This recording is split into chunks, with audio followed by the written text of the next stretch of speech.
Hi guys, kain.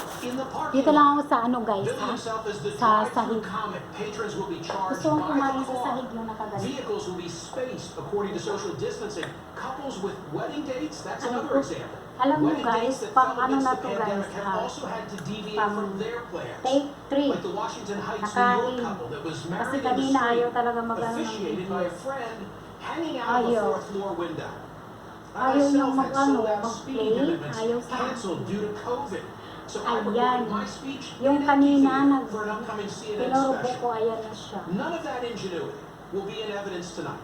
Why? Pagkain ng mahirap Simply because the president perceives precaution as weakness. Chocolate, And he wants a split screen that shows himself surrounded by thousands while Joe Biden is speaking to empty rooms. Kain guys. If the president ordered that people wear masks tonight, I'm sure the attendees would do so. But he won't because he doesn't wear one himself, not even when touring a mass Ubus na sana yung kanin. To him, that's an acknowledgement or a reminder that the deadly virus is still very much among us. But it is. The World Health Organization warned Friday that the world is in a new and dangerous phase as the global pandemic accelerates. The world recorded about 150,000 new cases on Thursday. That's the largest rise yet in a single day, according to the WHO. Nearly half of these infections were in the Americas, as new cases continue to surge in the United States, Brazil, and across Latin America.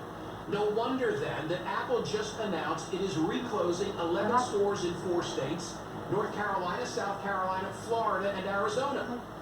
Look, the nation has a rich tradition of individualism, manifest destiny, self-determination, call it what you will. But in this case, we are all making decisions not only for ourselves, but for everyone with whom we will come in contact. The data suggests that younger Americans are at an extremely low risk of death, but older Americans and those with underlying illness are at a heightened risk of fatality. So how should the former and the rest of us protect the latter? It's pretty straightforward. By wearing masks, social distancing, and washing our hands. And that goes for whether you're a protester or a president.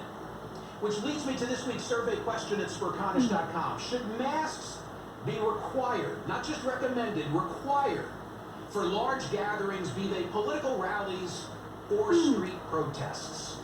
Joining me now from Tulsa is Tim Murtaugh. He's the communications director for the 2020 Trump campaign. Hey Tim, thank you so much for being here. Why not simply require that everybody wear a mask tonight?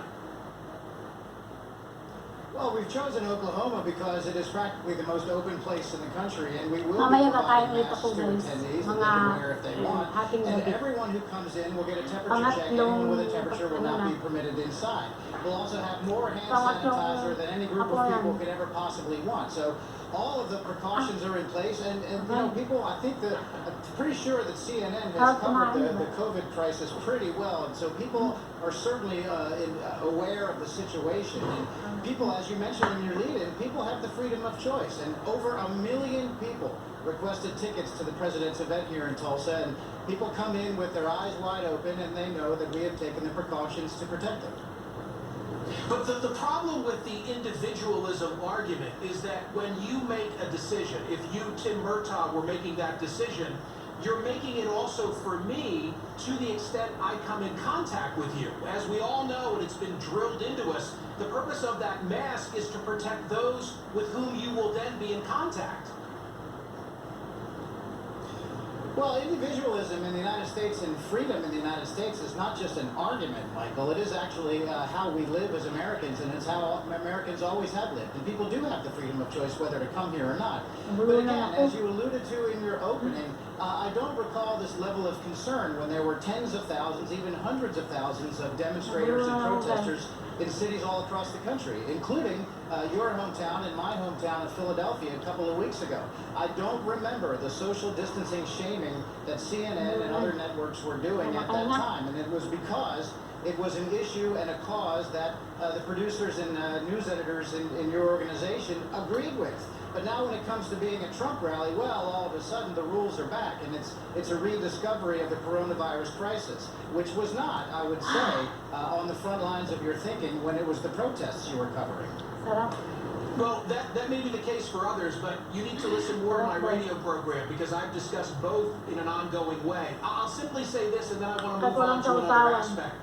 The wording of my survey question today very carefully says all of the Masarap above. yung I recognize pagka-marinate there's a ko difference dito bago between ko indoors, like tonight, and outdoors in a inalang street sa protest. turbo. I want everybody associating with others in a large setting to wear a mask. Here's what I think is really going on. The president tweeted a photograph, I'm sure you've seen it, of Joe Biden speaking in a seemingly empty room where people are engaged in social distancing. Catherine, put that up on the screen.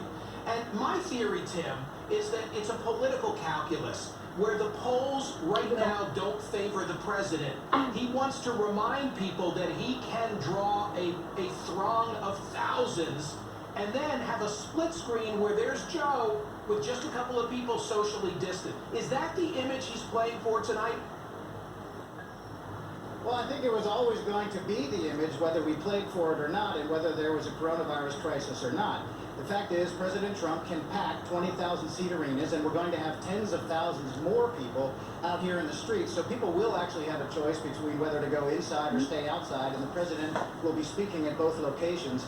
But Joe Biden has never been able to draw a crowd, and it will be a split screen to show the great enthusiasm behind President Trump's re-election campaign, with tens of thousands of people supporting his re-election, versus Joe Biden, who couldn't draw a crowd at 1/20th of that size on his best day outside of the coronavirus crisis anyway. So whether or not the split screen is going to happen tonight or whether it's going to happen 3 months from now, it was always going to happen. There is a huge enthusiasm gap. But President Trump's voters would run through a brick wall to vote for him.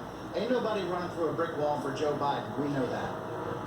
But you're confirming, I think, what this is really then all about. It's that health is being put in a secondary position so that the optics can show to the Trump base, hey, in those polls, even the Fox News poll where I'm getting hammered, don't worry about it because I can still bring people out in Tulsa, Oklahoma.